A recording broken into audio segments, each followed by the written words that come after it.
Momen-momen kehamilan dan melahirkan tentunya sangat ditunggu dan dinanti para orang tua baru di rumah. Terlebih, pada saat mendekati waktu persalinan, pasti banyak moms yang bingung untuk memilih melakukan persalinan normal atau menjalani persalinan melalui operasi sesar. Bahkan, sebagian dari moms pasti sering mendengar kelebihan dan kelemahan dari kedua persalinan tersebut. Namun moms, sebelum termakan informasi yang belum tentu benar, maka dari itu, supaya lebih memahami apa saja perbedaan persalinan normal dan persalinan sesar, Nakita.id telah mewawancarai dokter spesialis kandungan. Yuk saksikan wawancaranya di video ini ya. Jangan lupa untuk like videonya, serta subscribe YouTube Nakita Channel.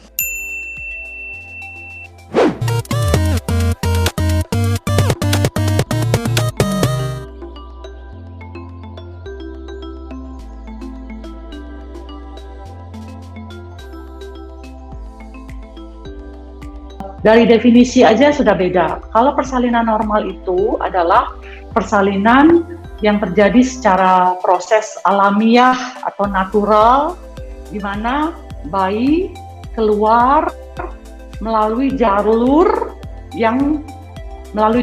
dari vagina ya, jalur vagina tanpa perlu adanya tindakan operasi. Sedangkan sesar itu adalah proses di mana tidak alamiah, dia itu memerlukan tindakan surgical procedure, di mana mengeluarkan bayi itu memerlukan insisi di dinding perut untuk mengeluarkan bayinya. Dan untuk tindakan ini diperlukan juga biasanya dokter anestesi untuk membiusan gitu ya.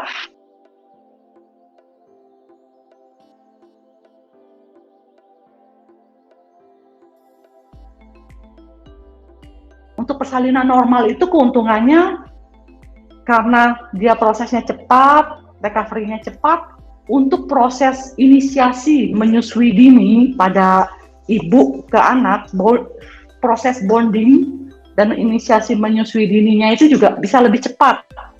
Ya. Sayangnya kalau pada proses sesar itu agak sedikit tertunda kalau untuk proses bonding dan inisiasi menyusui dini.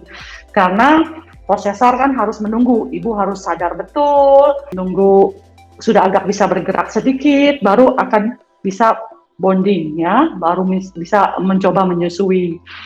Lalu tentunya dari segi biaya, persalinan normal otomatis cost juga lebih rendah, dan kalau untuk sesar costnya biasanya lebih tinggi ya. Kelemahannya kalau sesar memerlukan dokter anestesi ya, dokter pembiusan, biasanya dilakukan anestesi spinal. Sedangkan kalau normal itu bila mana terjadi ruptur atau robekan jalan lahir, pembiusannya hanya lokal dan dilakukan oleh dokter kandungannya sendiri ya. Itu dia moms, jawaban seputar perbedaan persalinan normal dan persalinan sesar. Saksikan wawancara eksklusif lainnya hanya di YouTube Nakita Channel. Sampai jumpa di video selanjutnya ya.